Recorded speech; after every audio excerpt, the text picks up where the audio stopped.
দর্শক শেষ 3 ম্যাচে নিয়েছেন 20টি উইকেট, তবুও অস্ট্রেলিয়ার বিপক্ষে প্রথম ম্যাচে অনিশ্চিত তাইজুল ইসলাম।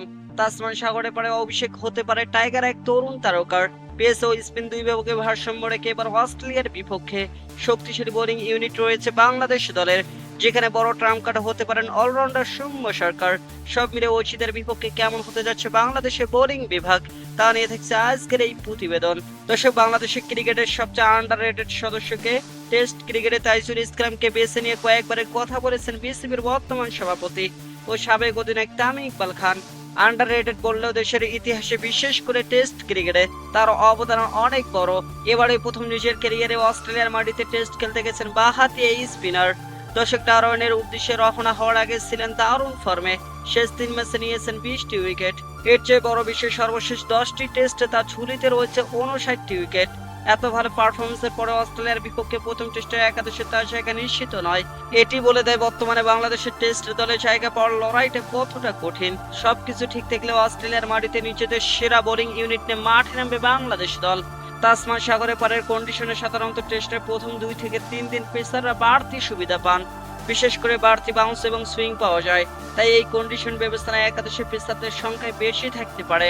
প্রতিপক্ষের মিসেল স্টার্ক এবং জস হেজলারদের মতো বলারদের জবাব দিতে তাসকিনদের বড় দায়িত্ব নিতে হবে। এই ম্যাচে বাংলাদেশের প্রধান ভরসা তাসকিন আহমেদ এবং হাসান মাহমুদ। যেহেতু নাহিদ রানা নেই, তাই এই দুজনকে বড় সড় দায়িত্ব পালন করতে হবে। বিশেষ করে নতুন বলে হাসানের কার্যকারিতা এবং মাঝের ওভারগুলোতে উইকেট এনে দেওয়ার দায়িত্ব থাকবে তাসকিনের ওপর। চলতি বছরে 2 ম্যাচে 6 উইকেট নেওয়া তাসকিন দেশের চেয়ে বিদেশের মাটিতে বেশি সফল। বিদেশে 15 ম্যাচে তার শিকার 44টি উইকেট। অস্ট্রেলিয়ার কন্ডিশন ব্যবস্থায় যদি 4 পেসার খেলানো হয়, তাহলে ইবাদত হোসেন এবং মুশফিক হাসান দুজনে একাদশে থাকতে পারেন। সেক্ষেত্রে স্পিন বিভাগ থেকে বাদ পড়তে পারেন বাঁহাতি স্পিনার তাইজুল ইসলাম। এর অন্যতম কারণ অলরাউন্ডার এবং সহ অধিনায়ক হিসেবে মেহেদী হাসান মিরাজ কিছুটা এগিয়ে থাকবেন। তবে যদি 3 পেসার খেলানো হয়, সেক্ষেত্রে অভিষেক হতে পারে মুশফিক হাসানের। এর আগে 2বার জাতীয় দলে স্কোয়াডে ডাক পেলেও এবারে প্রথম অস্ট্রেলিয়া সফরে গেছেন তিনি। ঘরোয়া ক্রিকেটে ধারাবাহিক ভালো পারফরমেন্স করে নিজের সামর্থ্যের প্রমাণ দিয়েছেন মুশফিক হাসান। অন্যদিকে চতুর্থ পেসার হিসেবে ভূমিকা রাখতে পারেন সৌম্য সরকার। দীর্ঘ 5 বছর পর টেস্ট দলে ফিরেছেন তিনি। টপ অর্ডারের ব্যাটিং এর পাশাপাশি প্রয়োজন হলে কার্যকর মিডিয়াম পেস বোলিংটাও করতে পারেন সৌম্য সরকার। তাই তো তাকে বিবেচনায় রেখে একাদশ সাজানো হতে পারে।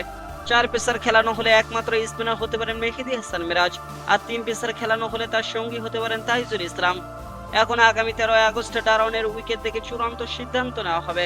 দর্শক, কি ধরনের বোলিং ইউনিট নিয়ে স্বাগতিক অস্ট্রেলিয়ার বিপক্ষে মাঠে নামবে বাংলাদেশ?